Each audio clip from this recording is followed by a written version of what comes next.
তো এখন আমাদের কিছু মাসলা মাসাইলের প্রয়োজন হয়, সেই হিসেবে আমরা কুরবানির ক্ষেত্রে দাতিল প্রাণী খুঁজি।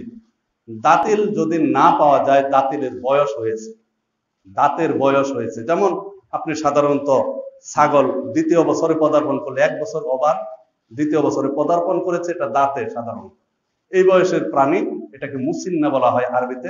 মুসিন্নাকে আপনি কোরবানি দিতে পারেন। উট 5 বছর, গরু তৃতীয় বছরে পদার্পণ করেছে, 2 বছর ওভারটেক করে তৃতীয় বছরে পদার্পণ করলে গরু সাধারণত দাঁতে। এবার দাঁত পড়েছে সবে মাত্র, উঠে নাই, তারপরে ওটা কোরবানি আপনার চলবে। সম্মানিত উপস্থিতি, এটা হচ্ছে। আর অর্ধেক কান কাটা, অর্ধেক শিং ভাঙা, এগুলো কোরবানি চলবে না। যদি শিং এমনটুকু ভেঙেছে যে শিংয়ের ভিতরের মূল যে পয়েন্টটা সেটা ভাঙেনি, কাঁচা যে পয়েন্টটা সেটা ভাঙেনি, তাহলে ইনশাল্লাহ কোরবানি চলবে, 3-এর 1 অংশ যদি হয়। এছাড়াও আল্লাহর নবী বলেছেন, যে হাদিসটি বিশাল বড় হাদিস, তার মূল সারমর্মটা হচ্ছে স্পষ্ট খোড়া ল্যাংরা, এটা কোরবানি চলবে না। স্পষ্ট কানা, এটা কোরবানি চলবে না। রোগা, মাঠে নেওয়া যায় না। তা আমাদের দেশে তো ধরেন একটু রোগা সোগা হইলেই কুরবানির নামে রাখে, যায়। আরে তাকওয়া রে, কি তাকওয়া, কি আল্লাহর ভয়। মরে তখন কয়, আল্লাহ এটা যদি বাঁচাও, কুরবানির নামে রাখলাম। তবে যদি বাঁচে ভালো হয়, কুরবানি দিয়েন আলহামদুলিল্লাহ।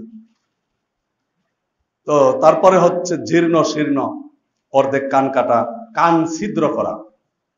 কান ছিদ্র করাটা ছিল জাহিলিয়াতের যুগের একটা নমুনা। এরা কি করত, পশু কান ছিদ্র করে তাদের দেব দেবতার নামে ছেড়ে দিত।